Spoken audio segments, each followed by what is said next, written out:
¿Quieres saber por qué elegimos la Universidad de Piura? Porque su exigencia me reta e impulsa a ser mejor.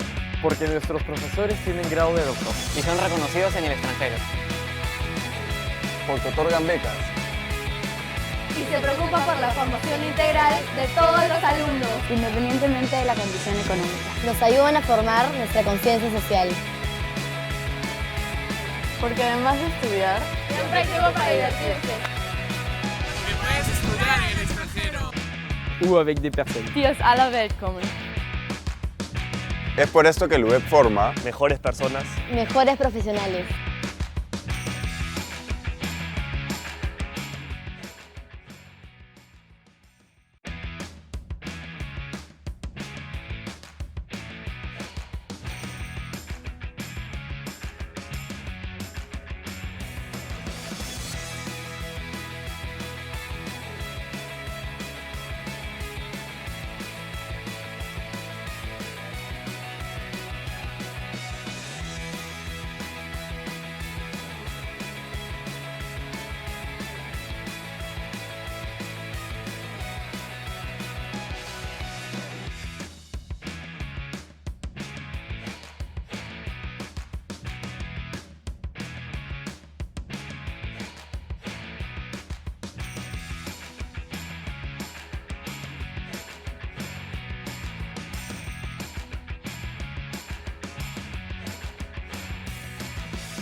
¿Quieres saber por qué elegimos la Universidad de Piura? Porque su exigencia me reta e impulsa a ser mejor. Porque nuestros profesores tienen grado de doctor. Y son reconocidos en el extranjero. Porque otorgan becas. Y se preocupa por la formación integral de todos los alumnos, Independientemente de la condición económica. Nos ayudan a formar nuestra conciencia social. Porque además de estudiar, siempre hay tiempo para divertirse. Que puedes estudiar en el extranjero. Ou avec des personnes. die aus aller Welt kommen. Es por esto que el UDEP forma Mejores personas. Mejores profesionales.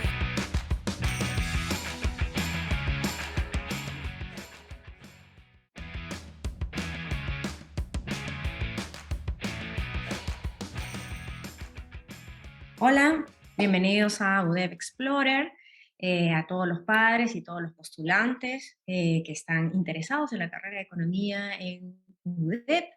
Les agradecemos su participación y que el hecho de que estén conectados hoy en esta transmisión. Mi nombre es Tilsa Oré Mónago, soy doctora en Economía por la Universidad de Stony Brook en Nueva York, Estados Unidos, donde también he dictado por unos cuantos años y también he dictado anteriormente en la Universidad American University, que está en Washington, D.C., en Estados Unidos. Y bueno, actualmente soy profesora del Departamento de Economía de UDEP, muy contenta de serlo. Hacemos también investigación y uno de mis campos de investigación tiene que ver bastante con la microeconomía. Dentro de la microeconomía he visto temas de organización industrial y dentro de ellos pues también un poco del tema de propiedad intelectual. Hoy quisiera hablarles de algo importante, ¿no? ¿Qué cosa es la economía y cómo es que tenemos una economía detrás de las patentes y de las marcas. Y para eso voy a empezar brevemente con definir un poco qué es la economía. Bueno, muchos de ustedes ya deben conocer, la economía es una ciencia social. Y se llama ciencia social por el hecho de que usa el método científico, ¿no?, de observación y de análisis para estudiar problemas sociales, ¿no? Problemas sociales que devienen de las decisiones de los agentes económicos, ya sean individuos, sociedades, empresas, familias, etc. Entonces, la economía se enfoca en estudiar cómo es que estos agentes económicos toman decisiones, ¿no? Cómo es que usan los recursos escasos para producir bienes o servicios. Ustedes dirán, bueno, esto de aquí no me suena, ¿dónde está la conexión, no?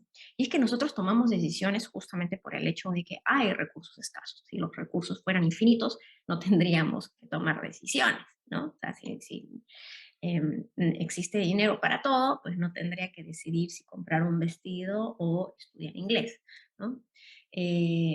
Podríamos hacer de todo. Si hubiera tiempo infinito, entonces no tendríamos que decidir, ¿no?, si irme a la fiesta o, no sé, leer un libro en la misma hora. Entonces, hay recursos escasos y porque hay recursos escasos tenemos que decidir. Y bueno, y en economía lo que también vemos es que obviamente el ser humano lo que busca es producir bienes y servicios para aumentar su bienestar social.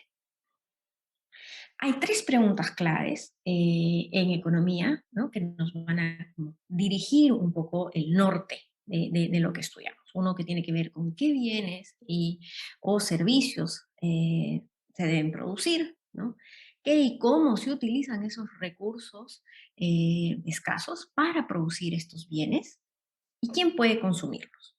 ¿Okay? Hasta ahí son tres preguntas clave. ¿Cuál es el objetivo de la economía en este caso? Pues queremos crear abundancia y más beneficios con los recursos escasos que tenemos. ¿Okay? Queremos crear más con menos. ¿Okay?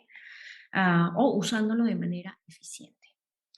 ¿Y cómo es que se hace esto? Bueno, aparte de tener procesos de producción, tanto de bienes o de servicios, lo que usamos en economía, o lo que ustedes ven que sucede en el día a día, es que se hace a través de incentivos, ¿ok? Que son súper relevantes, particularmente en el caso de que haya propiedad privada. Los incentivos permiten que los agentes económicos, ¿no?, una vez que ven algo como suyo, como propio, le pongan mucho más punche a hacer las cosas, ¿no? Le ponen mucho más ímpetu a hacer las cosas. Si uno tiene un jardín, digamos, frente a la casa y es de propiedad privada, muy probablemente pues uno va a pintar tal vez las barandas, ¿no? Le va a dedicar tiempo a cuidar las plantitas, tal vez a cultivar algún tipo de tomatito, ¿no? De cosas X. ¿Por qué? Porque todo lo que está ahí pues te beneficia a ti, ¿no? Si cultivaste un poco de tomatitos, pues lo puedes recoger los frutos y los puedes comer. Pero eso no pasa, por ejemplo, cuando no hay propiedad privada, ¿no? Cuando es del público. Entonces, ¿qué hace? Ahí está el parque, ahí está el jardincito, nadie lo cuida, ¿no? ¿Por qué? Porque uno está esperando que otro lo haga, tal vez, ¿no? O porque simplemente el esfuerzo que tú le vas a poner, pues no va a ir necesariamente hacia ti, no es tu propiedad privada. Entonces, cuando tenemos propiedad privada, tenemos este mecanismo, ¿no?, importante, que es los incentivos para poder producir más y mejor. Bueno, ok, hemos hablado de bienes, ¿no? Usualmente bienes físicos, el jardincito, ¿no? Estamos hablando del tiempo, qué sé yo. Estábamos hablando, pues, de producir, digamos, teléfonos, lapiceros, frutas, etc. son bienes tangibles. Y en este sentido, estábamos hablando también de la propiedad privada, ¿no? El hecho de tener un jardincito, pues te da muchos más incentivos de cuidarlo mejor, ¿no? De aprovecharlo mejor. Y en este sentido, ¿qué es la propiedad intelectual? ¿No? Ok, estamos hablando de propiedad privada, entiendo que sea un terreno, entiendo que sea un teléfono, entiendo de que sea un edificio, pero propiedad intelectual. Bueno, propiedad intelectual se refiere a la propiedad privada sobre bienes intelectuales, ¿ok? Bienes intelectuales, que son el intelecto no lo puedes tocar, entonces son bienes intangibles, ¿ok? Y hay una ley que protege justamente estos bienes intangibles que de alguna manera u otra se hacen tangibles o físicos por algún medio. Entonces, si hablamos, por ejemplo, de la literatura, alguien creó una novela, está en su cabeza, ¿no? García Márquez tenía todas estas ideas en la cabeza, toda esta creatividad de la novela y de los cuentos, y luego lo concretiza en un libro. El libro es algo concreto, ¿cierto? Pero uno no compra el libro por la pasta y el número de páginas, uno compra el libro por la historia que está ahí, ¿no? Ese es la historia, la creatividad, la novela, esa es un bien intangible, es un bien intelectual. El libro en sí, ¿no? Por el cual se tangibiliza este bien intangible, pues ese es un bien físico, basado en un bien intelectual. Y bueno, la propiedad intelectual no es otra cosa que darle derechos de propiedad sobre estos bienes intangibles o estas creaciones intelectuales. Y bueno, veamos unos ejemplos, ¿no? De estos bienes intangibles.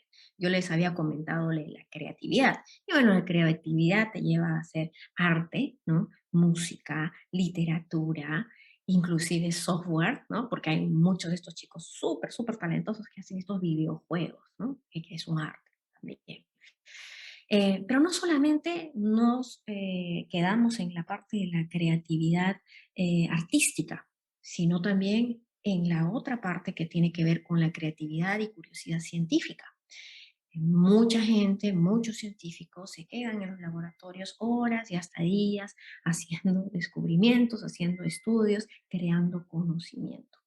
Y bueno, cuando uno crea conocimientos y luego los publica, digamos, en documentos de investigación interesantes y esos documentos de investigación son leídos por otros científicos súper curiosos, pues lo que se va creando es una cadena de conocimiento. El conocimiento genera más conocimiento y más conocimiento y eso finalmente nos lleva a la innovación, la creación de tecnología, etc.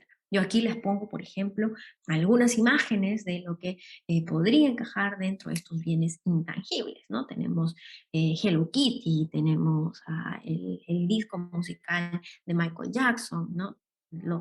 Toda la información que entra en los CDs. Ahora tenemos la nube, ¿no? En la nube ya está toda esta información. No la tocas, tu información, ¿no? No la puedes tocar, pero ahí está, ¿no? Te consume varios gigas, varios megas, etc. El arte, los dibujos animados. Y más arriba tenemos todos estos bienes que son producto de la creación del conocimiento científico, la computadora, ¿no? Y su evolución además, porque las primeras computadoras pues eran tamaño de una habitación y procesaban muchísimo menos pues que, no sé, un megabyte por segundo, ¿no?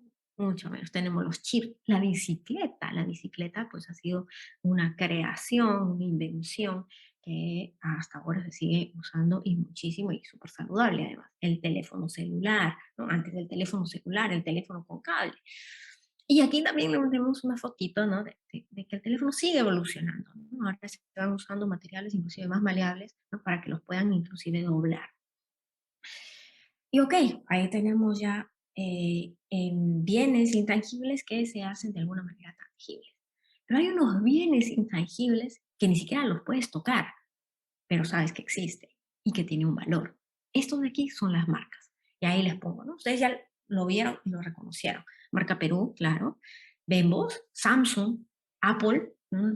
Yo ni siquiera les tengo que decir Apple, ahí vieron la figurita y listo. Nike, no les dije, no está escrito Nike, pero ya vieron ahí el check, ¿no? Gloria, Google, etcétera, ¿no? Por ahí está también Cristal. Justamente les estaba comentando que el conocimiento genera más conocimiento. Y es que la creación humana genera conocimiento. El conocimiento, además, engloba un poco más de cuestiones más inclusive culturales, ¿no?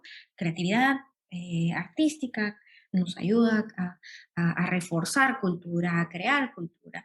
Creatividad científica nos ayuda a generar conocimiento científico. Y ambos, pues, van a devenir en algo que ahora se llama sociedad de la información, ¿no? Todo esto, obviamente, este proceso creativo genera información, ¿no? Información en forma de conocimiento, en forma de cultura. Y dentro de este proceso de creación, pues se crean bienes intangibles, ¿no? Estos bienes intelectuales, y algo particular que es importante entender de los bienes intangibles es que son caracterizados dentro de la economía como bienes públicos, ¿ok? ¿Ah? ¿Bienes públicos? Bueno, no es un servicio público así como el que ven del transporte, no, de eso no estamos hablando. Un bien público. ¿Qué es un bien público en economía? En principio, tenemos dos características que definen a un bien público. Uno, que sea un bien no rival en el consumo. ¿Qué significa que sea un bien no rival en el consumo? Significa que cuando uno consume un poco de ese bien, no afectas el consumo del otro. O sea, que si estamos escuchando en la radio y digamos se está pasando la música de Chabuca Granda, ¿okay?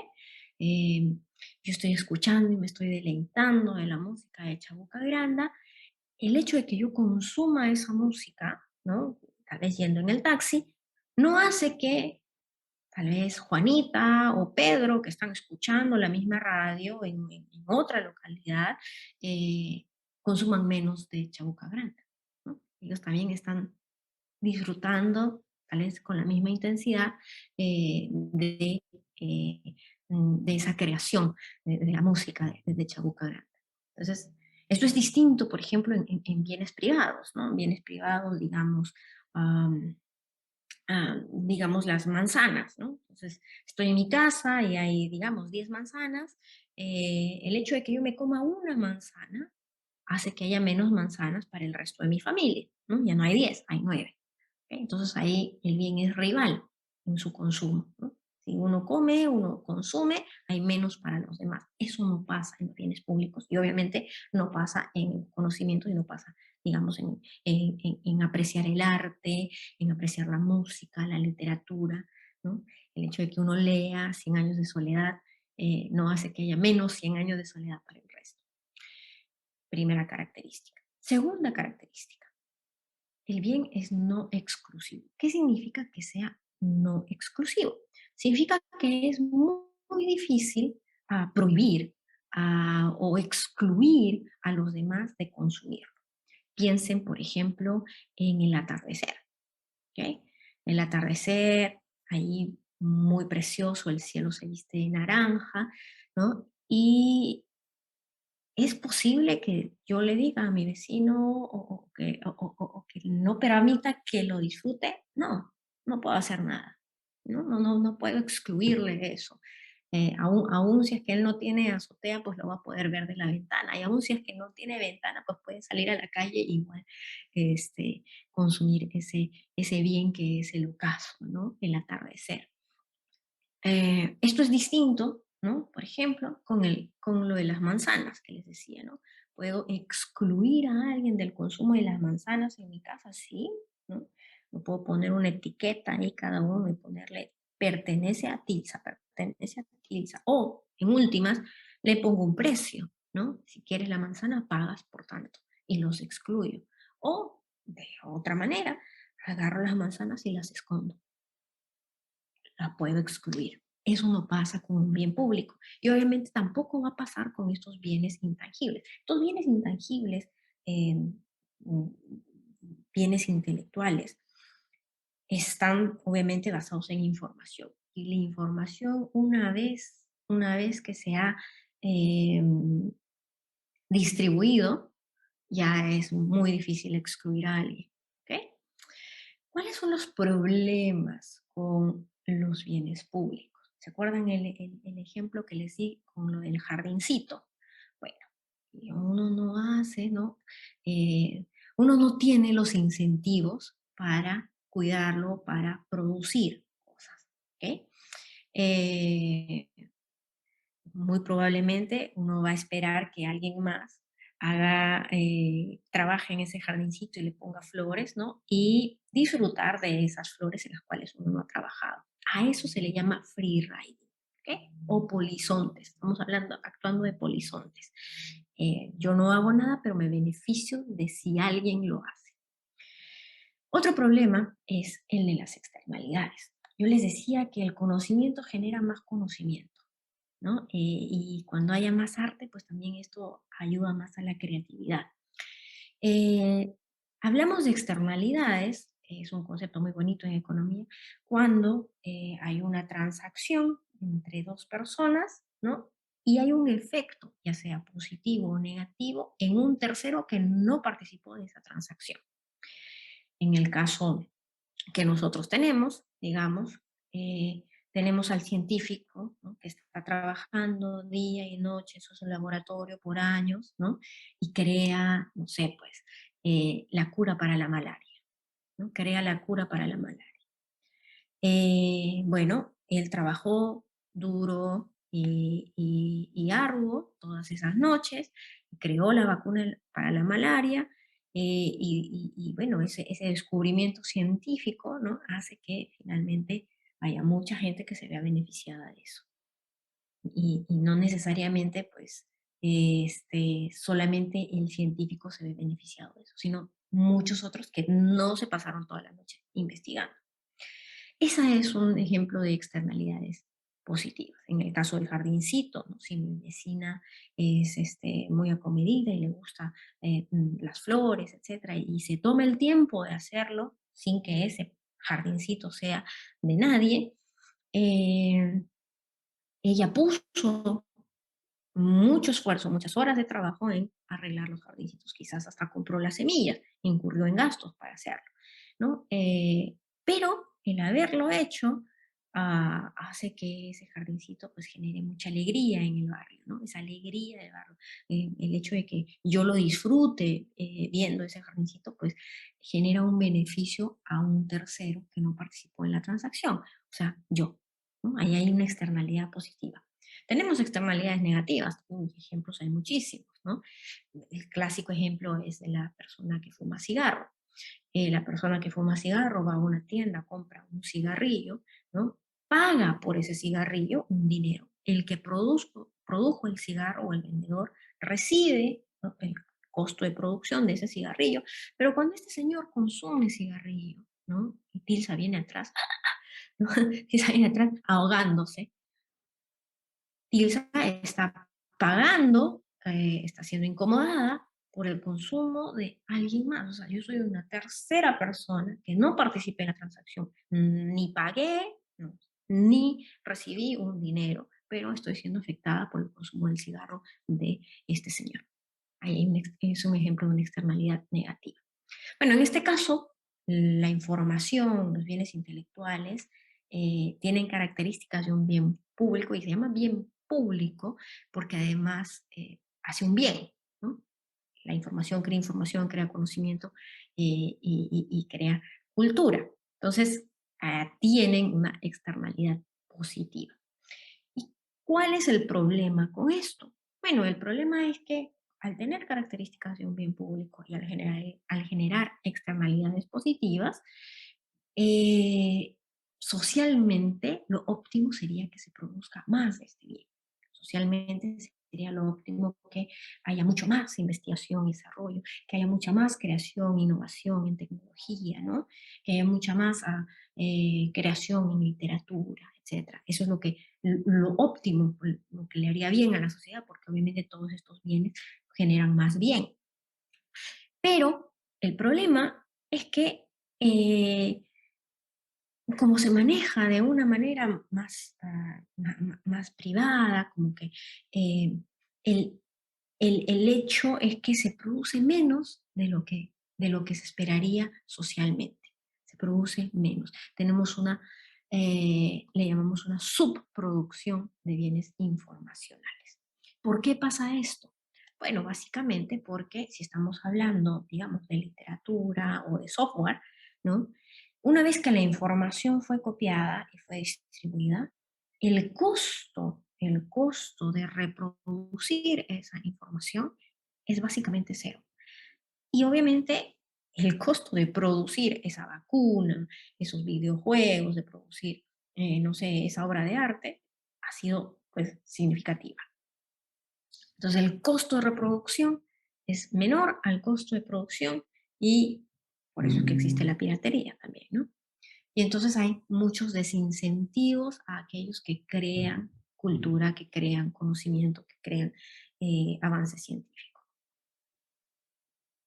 Bueno, ¿y cómo damos incentivos a la creación? Básicamente se pueden hacer dos cosas, ¿no? Y uno que tiene que ver con crear un sistema de asignación de derechos de propiedad sobre estos bienes intelectuales. Y dos, crear un sistema de premios y recompensas dados por el gobierno mismo. El primero es un sistema que usa de alguna manera los incentivos dentro de un mecanismo de mercado.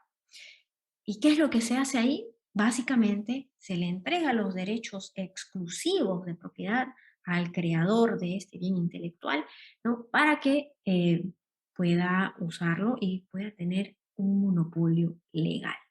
Esto significa que se le da el derecho a ellos y solamente ellos pueden producir ese bien, uno, o pueden licenciar la producción de la creación que ellos han tenido a cambio de algunas regalías.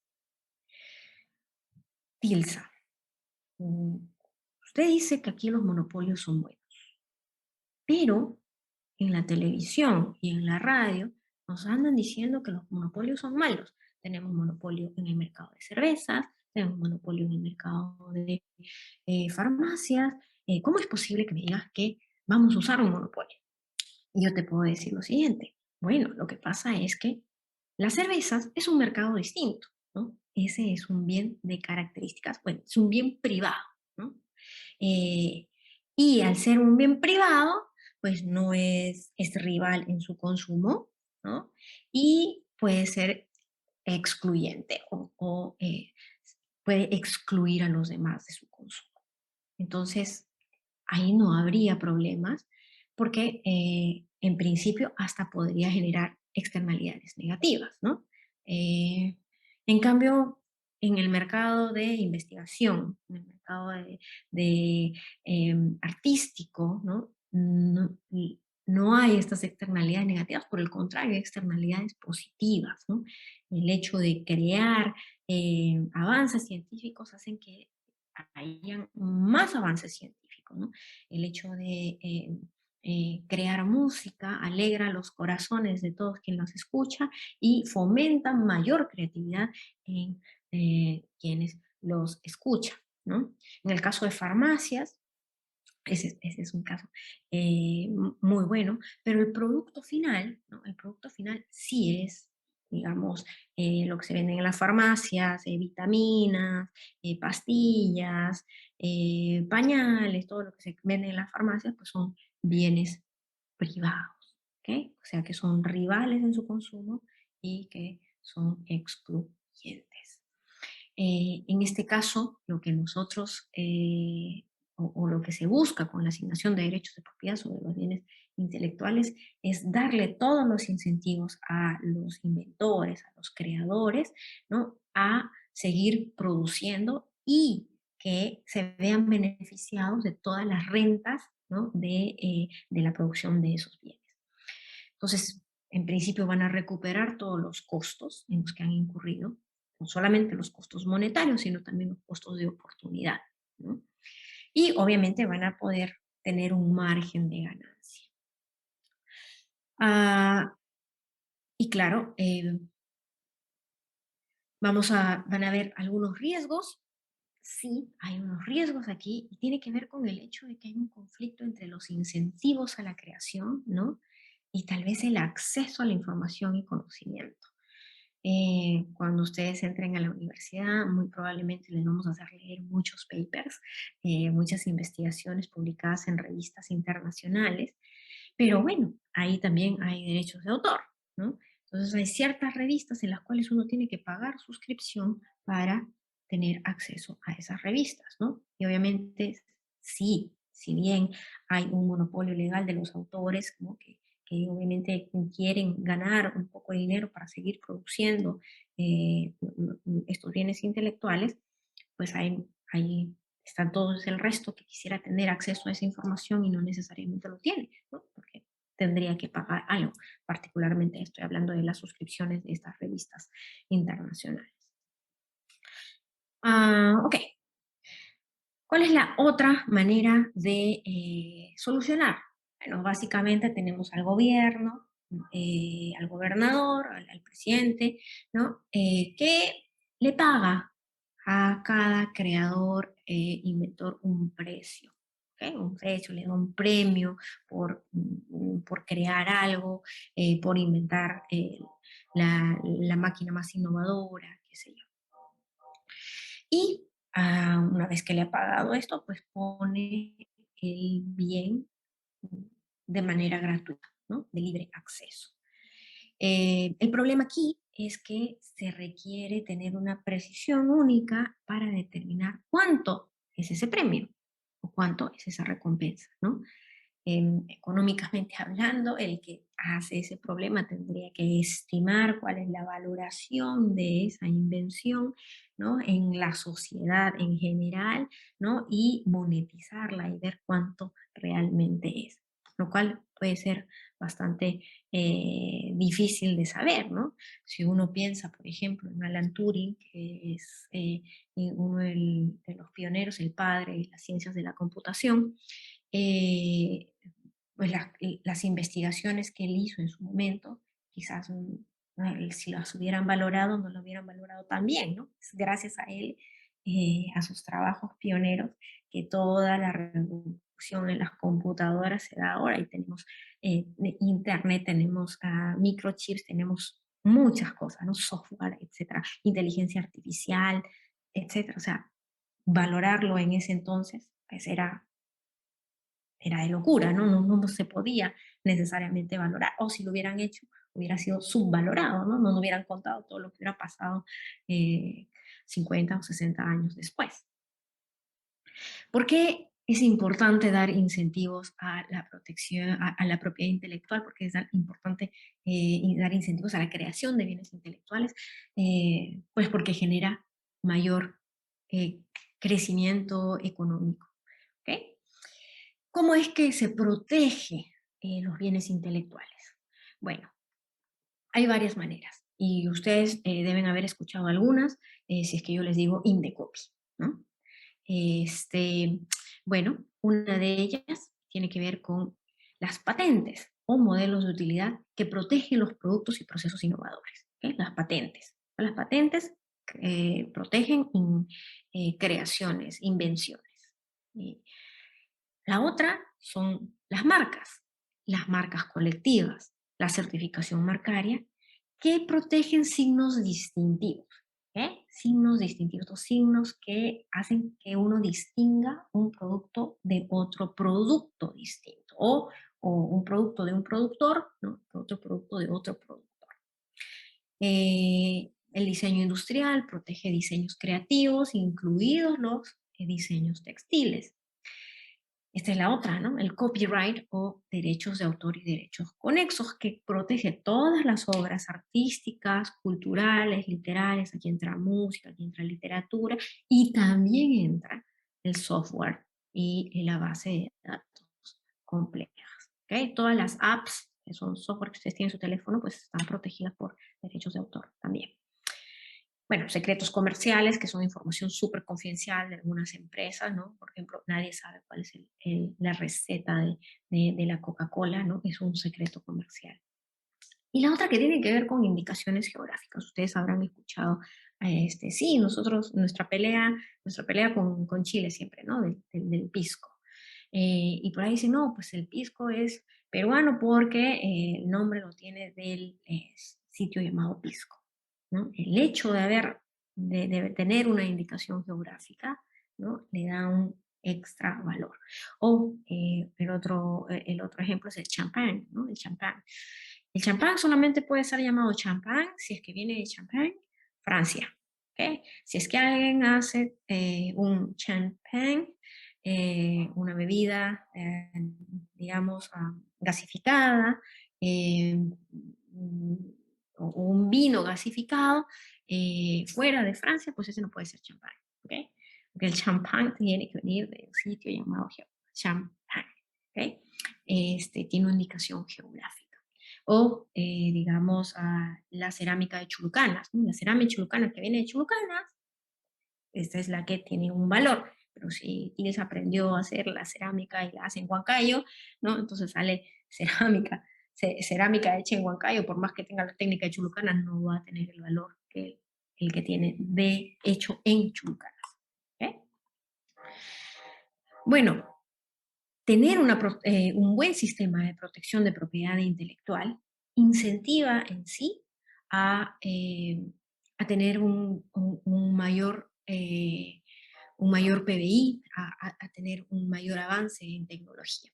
Aquí les muestro yo un mapita. En este mapa tenemos tres cosas. Tenemos el gasto total en investigación y desarrollo como porcentaje del PBI, del Producto Bruto Interno, o sea, de los ingresos totales de los países. Y en el eje vertical tenemos el número de investigadores, ¿ok? Por miles de empleados. ¿Okay? Entonces, ¿cuántos investigadores hay? ¿No? Y cuánto se gasta en investigación y desarrollo como porcentaje de sus ingresos totales como país. Bueno, vemos dos bolas ahí gigantes, ¿no? Vemos una que es China y la otra que es Bélgica, ¿no? En ambos casos, pues, están destinando más del 2% y más del 2.5% de su PBI, ¿no? A la investigación y desarrollo. Y vemos que además en Bélgica tenemos muchos investigadores por cada 1000 habitantes, ¿okay? Por cada 1000 empleados tenemos ahí. Mientras que en China, bueno, China también es un país súper grande, ¿no? Muchísima población, bueno, todavía aparecen como pocos investigadores por miles, pero siendo China eso es un montón, ¿no? Y si nos vamos un poquito más a la parte superior derecha, vamos a encontrar a dos países. Corea, que es Corea del Sur, e Israel. Israel es un país bien chiquitito, de 11 millones de habitantes, pero tiene unos avances tecnológicos súper importantes.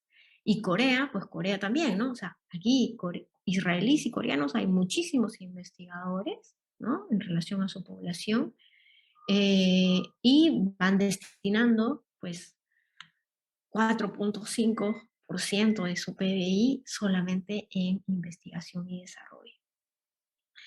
Y bueno, el tamaño de la burbuja acá nos indica cuánto realmente es en bruto lo que destinan en investigación y desarrollo. Muy bonito ese gráfico. A ver, sigamos entonces. Esta es un mapa muy bonito porque nos indica cuáles son las compañías que más invierten en investigación y desarrollo. Bueno, aquí estábamos viendo países, ¿no? Ok, países, y los países pues son igual unidades bastante grandes, pero las mismas empresas ahora van poniéndole mucho más énfasis a investigación y desarrollo. Si ustedes se dan cuenta, de aquí a una parte, lo que va diferenciando al éxito de las economías es qué tan creativos son. Y si es que se viene la inteligencia artificial con fuerza, lo que va a distinguir a las personas dentro del mercado laboral van a ser también su capacidad de creatividad, ¿okay? De creatividad, de innovación. Bueno, ¿qué tenemos aquí?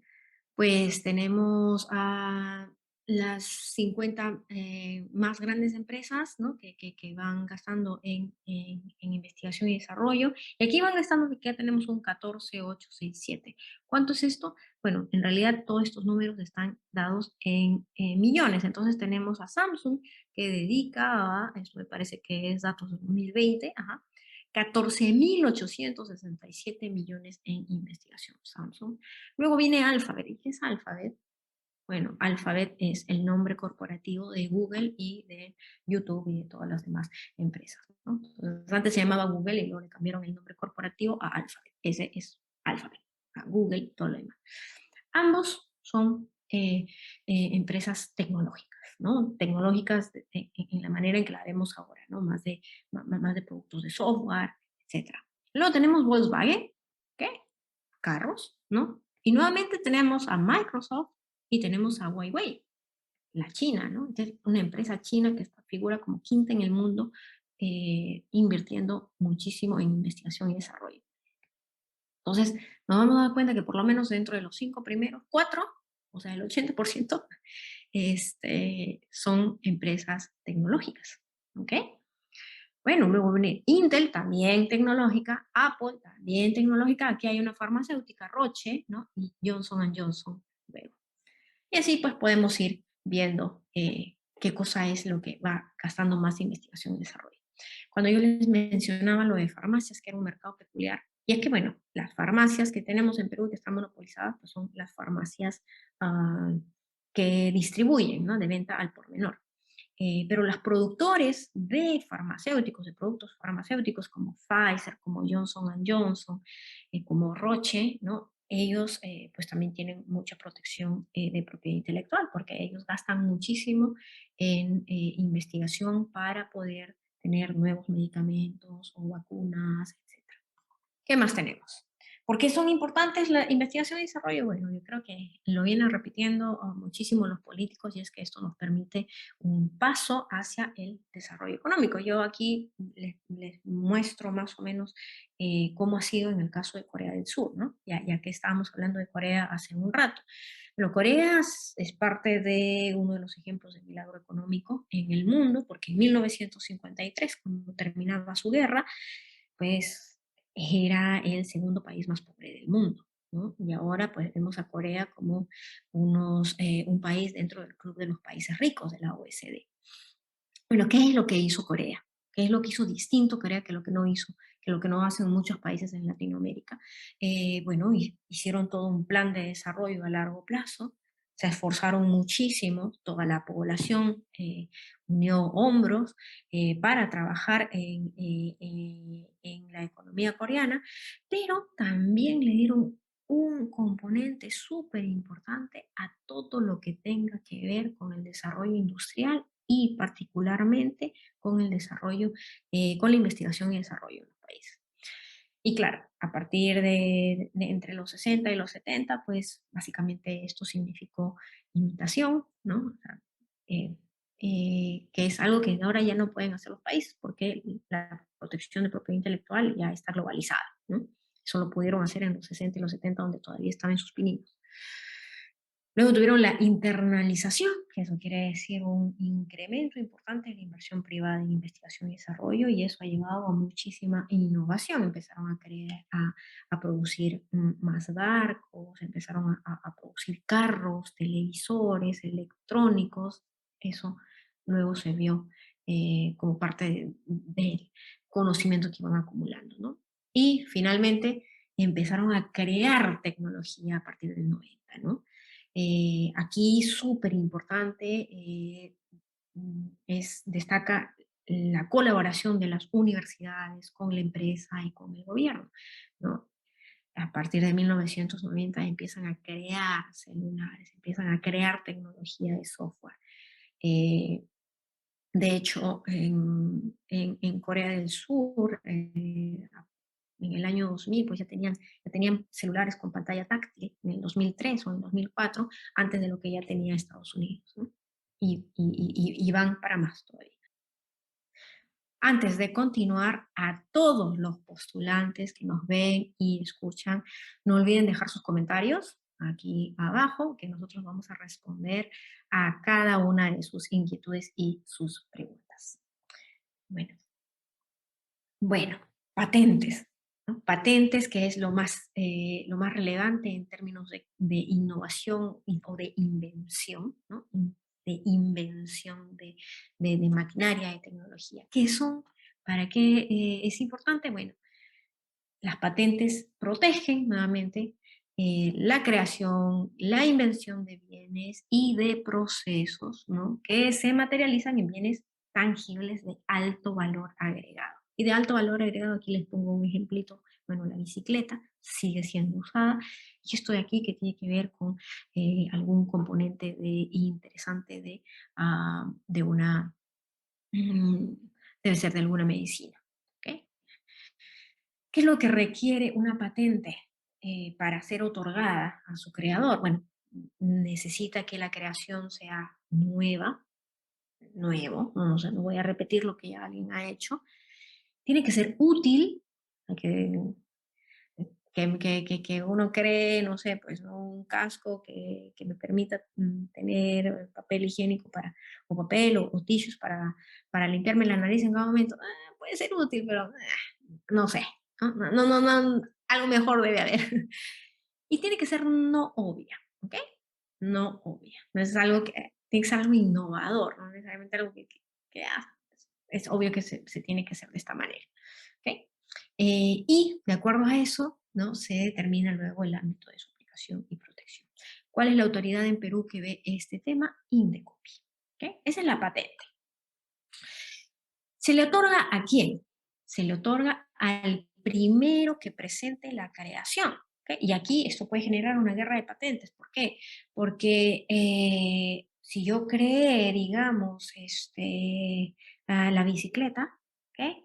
Y mi vecino también la empezó a crear porque tal vez yo sacó la idea de lo que estaba viendo, qué sé yo, ¿no? Y de alguna manera u otra digo, bueno, ya creé la bicicleta y estoy contenta. Pero mi vecino es más mosca, ¿no? Y mi vecino entonces dice, bueno, creé una bicicleta, la voy a patentar. Y se va a la oficina de patentes, al Indecopi, y registra su creación. ¿De quién es la patente? ¿De quien empezó a crear la creación? No, sino de quien la registró, quien la registró primero. Por eso, si es que en algún momento ustedes crean algo importante, ¿no? Por favor, acudan a la autoridad para patentar esa invención. ¿Okay? Bueno, ¿qué te da esa patente? En la mayoría de los países te da básicamente 20 años de protección para las invenciones y 14 años para nuevos diseños. ¿Qué significan 20 años de protección para las invenciones? Bueno, significa que vas a poder sacar tus rentas por esos 20 años. Puedes ser tú, nuevamente, el único productor de eso. Digamos que, no sé, pues, creé un nuevo chip, ¿no? Para acumular memoria de alguna manera novedosa. Ok, eso significa que si yo estoy dada la patente, entonces puedo producir yo solamente la patente y puedo cobrar un precio por eso, ¿no? Por 20 años, digamos. Eso es lo máximo, ¿no? 20 años. Si es que es un nuevo diseño significa no estás inventando algo nuevo, sino que estás mejorando algo que ya existe, pues hasta 14 años. Uno puede producir uno mismo o también puedes simplemente licenciar esa patente, ¿no? Entonces yo les doy las indicaciones como las recetas de la abuela, ¿no? De los queques, les doy esas licencias a alguien más y cuando ellos producen y venden, pues me llega a mí un poco de las rentas. ¿Qué implica? Bueno, implica el derecho a producir, vender, ya les había dicho, ¿no? Un producto o proceso sin enfrentar competencia. Esto es importante, por eso es que es un monopolio legal. Y obviamente, como les decía, el titular del derecho de la patente puede licenciar estas patentes, ¿no? Y obtener regalías, ¿no? De la venta de estos productos que realizan los terceros. Vale. Entonces aquí hay un trade-off, por eso le pongo ahí una balanza. cita, ¿no? Es que una es que sí, existe una pérdida de eficiencia porque le estás otorgando el poder monopólico a alguien, ¿ok? Pero esto se hace, ¿no?, con el fin de incentivar mayor producción de investigación, desarrollo, de tecnología, de creatividad. Y puede esto generar, obviamente, el desarrollo de mercados muy concentrados, ¿no? Y la innovación también puede ser muy lenta, ¿ok? Porque claro, si tú ya le diste a todos tus 20 años de protección, pues aquella que creó este chip nuevo, novedoso, pues ya dice, me duermo en mis laureles y no creo hasta de aquí a 20 años, ¿no? Entonces el proceso de creación como que se detiene, ¿no? Se ralentiza. Y lo otro es que uno quiere es, obviamente, mejorar, ¿no? Mejorar la manera en que se producen, mejorar la variedad de productos que se produce, incentivar la creación. Y para eso, ¿qué se puede hacer? Pues se puede hacer sistemas de asociaciones público-privadas, se puede involucrar mucho más a las universidades en los procesos de tecnología, desarrollo de tecnología, ¿no? Y entonces, ¿cómo comulgamos estas ideas? Básicamente, limitando la duración de la protección, ¿no? Entonces, se va a buscar que tal vez el tiempo de protección de una patente no sea lo suficientemente larga que desincentive o haga lenta la innovación, y que también no sea lo suficientemente corta, ¿no? Que no sea lo suficientemente larga como para que eh, los inventores dejen de inventar, pero que no sea lo suficientemente corta como para que a nadie le incentive, o sea, a nadie se desincentive de crear, ¿no? Ay, así me da, creas. Si solamente me protege 1 o 2 años, pues realmente no puedo producir mucho de mi creación, o sea, no puedo comercializar mucho de mi creación, ¿no? Entonces, ahí hay también un problema económico que tiene que ver con encontrar la duración óptima de las patentes, ¿ok? Es algo en lo que trabajan muchos economistas también. Bueno, aquí tenemos un mapa de lo que pasa en los 20 países con mayor creación o con mayores patentes, ¿no? Y también tenemos en el eje vertical el gasto, ¿no?, de estos dólares, ¿no? Tenemos las aplicaciones de patentes por cada 100 billones o 1.000 millones en el Producto Bruto Interno.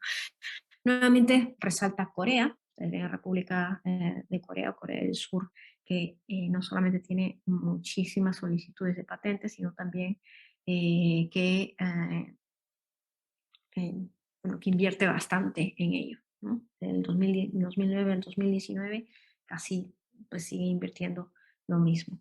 China va en segundo lugar, de acuerdo a los datos del 2019, vemos un incremento gigante, ¿no? O sea, más allá del doble en solicitudes de patente, ¿no? Y esto está muy asociado también al despegue de China como una economía que va a liderar, me parece, que los mercados globales en los próximos años, ¿no? Japón está tercero, bueno, también está Alemania, y ya los otros van siendo pequeños. Miren, Israel, claro, comparado con el dinero de los demás, pues son pequeños, pero bueno, pues los israelíes son además efectivos.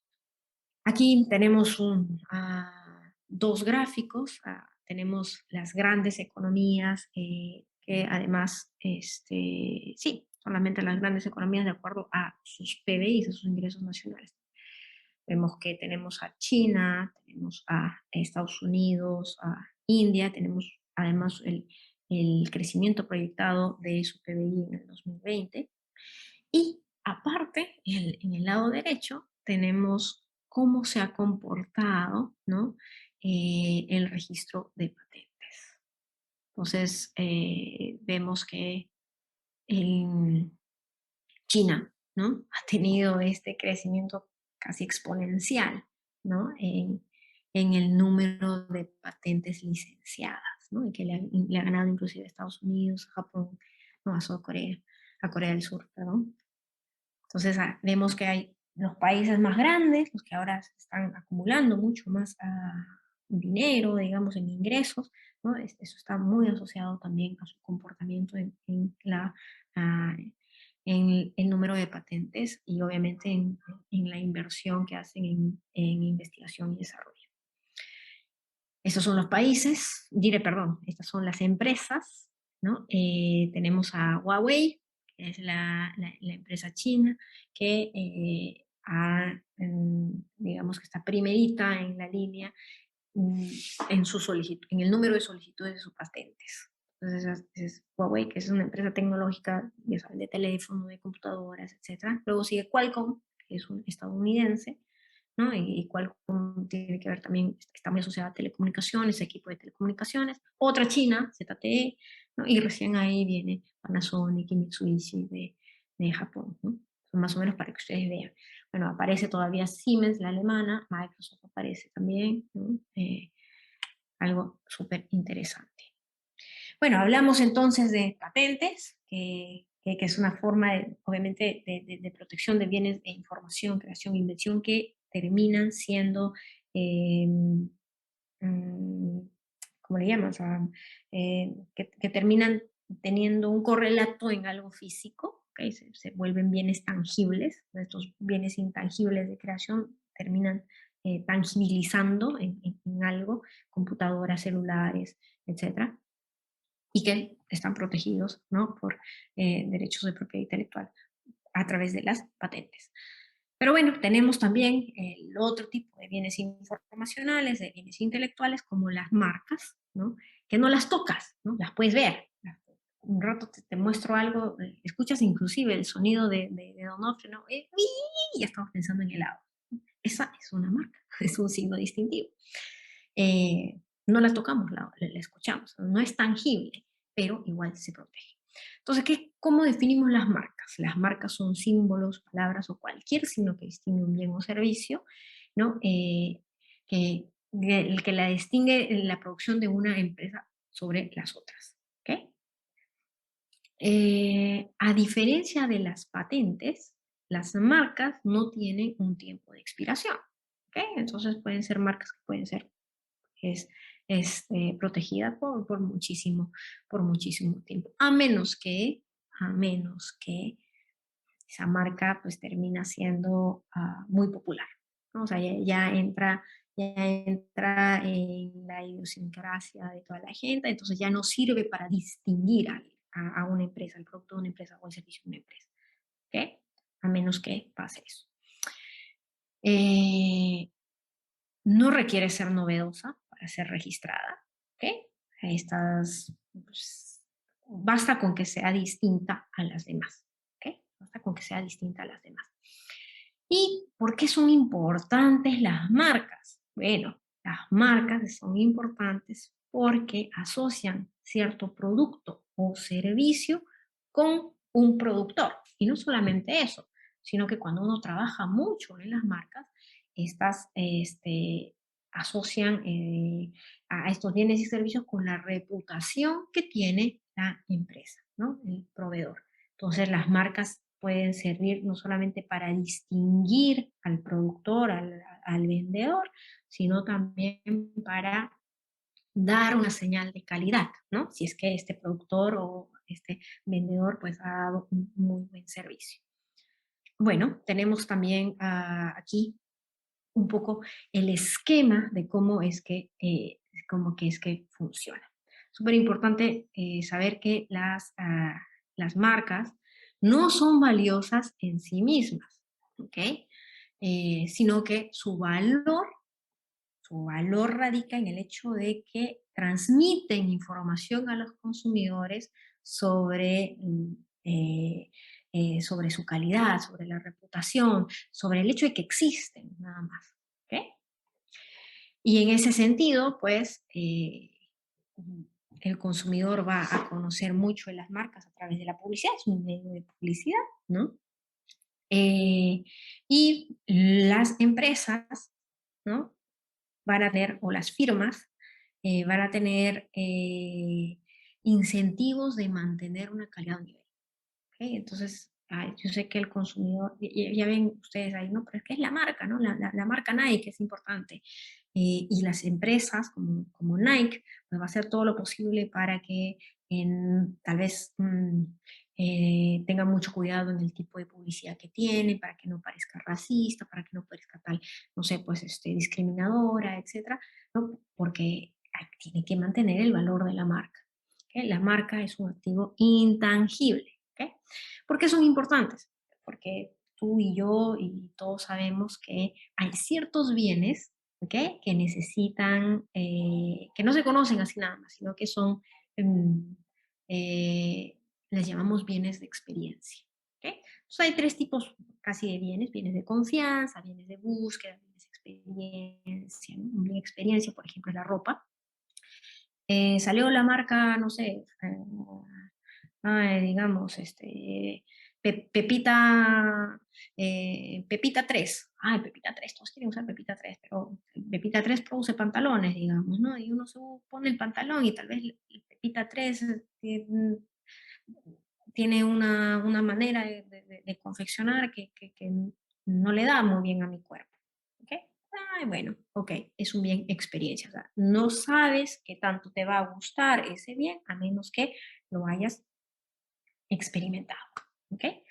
Y tenemos también los bienes búsqueda, ¿no? Entonces a estos bienes, bueno, sabes que hay una manzana, ¿no? Ves una manzana, la comes una galleta, hay ciertos bienes que necesitas necesariamente buscarlos, tienen un componente importante de búsqueda, que no están simplemente puestos ahí. Los que somos investigadores sabemos, ¿no? O sea, los bienes búsqueda para nosotros tendrían que ser las investigaciones de los demás, ¿no? Tenemos que pasar buscando un poco más.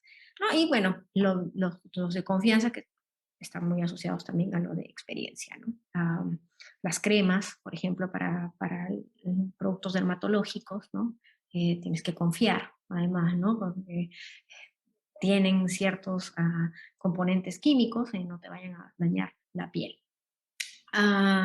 Y bueno, hay una asociación muy fuerte entre lo que es marca y firma, ¿ok? Las marcas ayudan a reducir los costos de búsqueda. Entonces, yo como investigadora que consumo papers de investigación, ¿no? La marca de un paper tendría que ser el autor, ¿no? El autor es esa marca.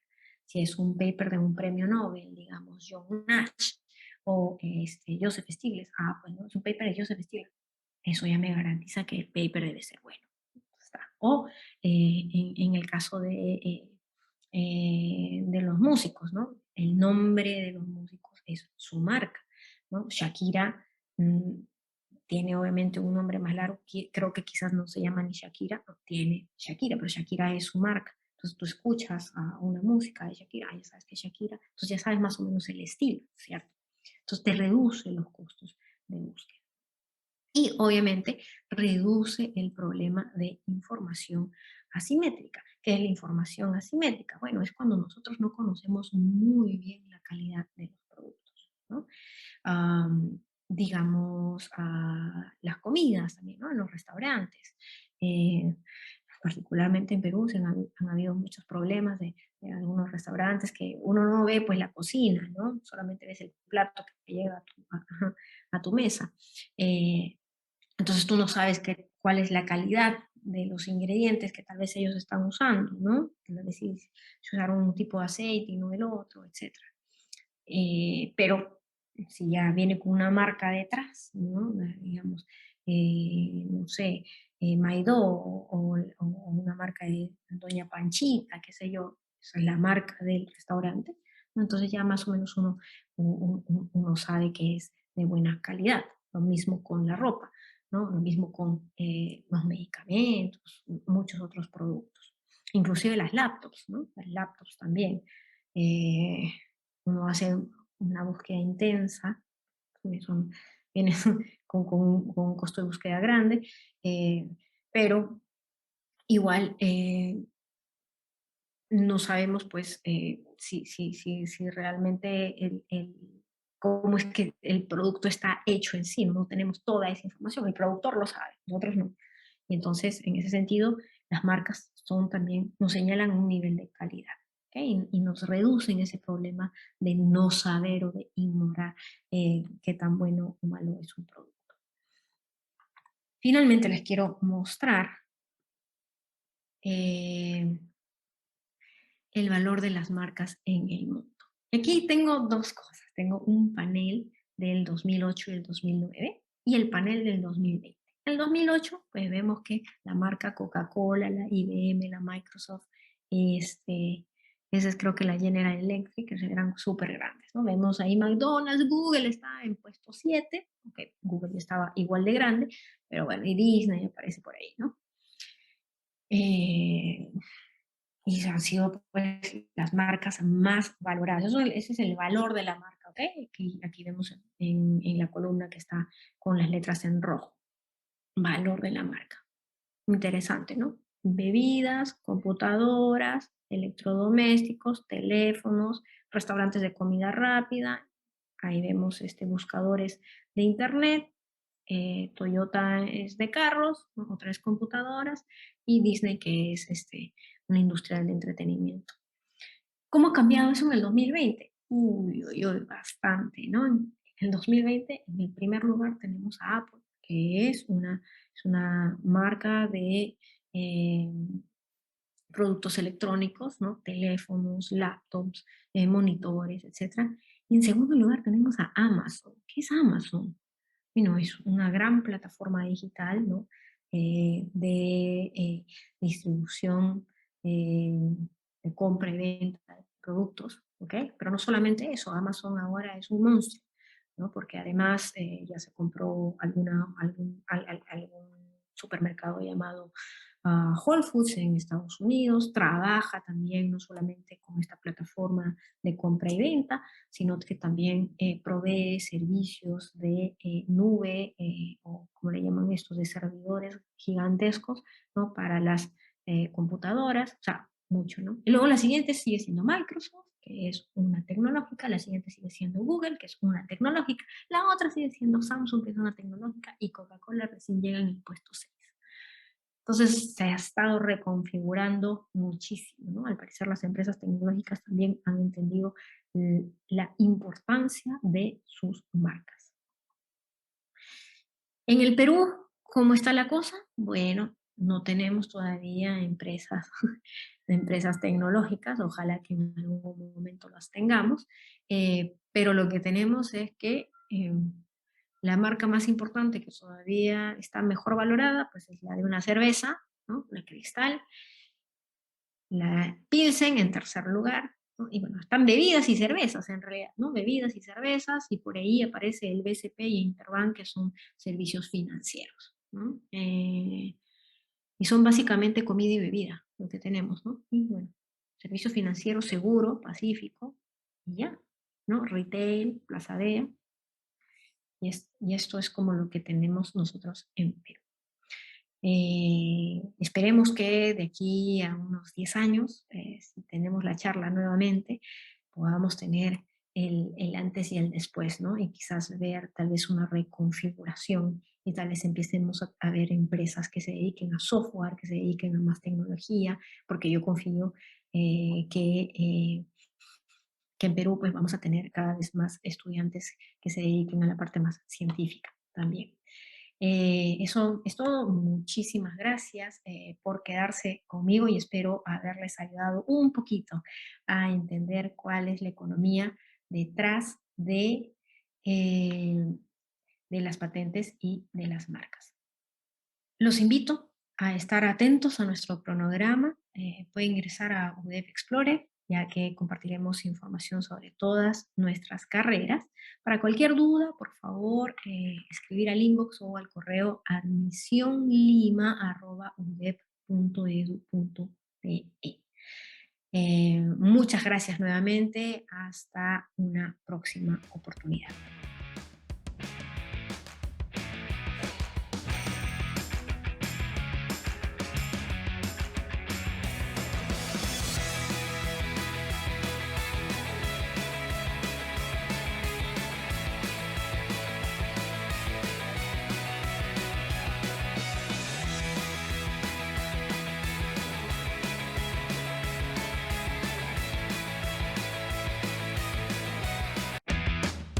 ¿Quieres saber por qué elegimos la Universidad de Piura? Porque su exigencia me reta e impulsa a ser mejor. Porque nuestros profesores tienen grado de doctor. Y son reconocidos en el extranjero. Porque otorgan becas. Y se preocupa por la formación integral de todos los alumnos. Independientemente de la condición económica. Nos ayudan a formar nuestra conciencia social. Porque además de estudiar, Siempre hay tiempo para divertirse. Que puedes estudiar en el extranjero. Ou avec des personnes. die aus aller Welt kommen. Es por esto que el UDEP forma Mejores personas. Mejores profesionales.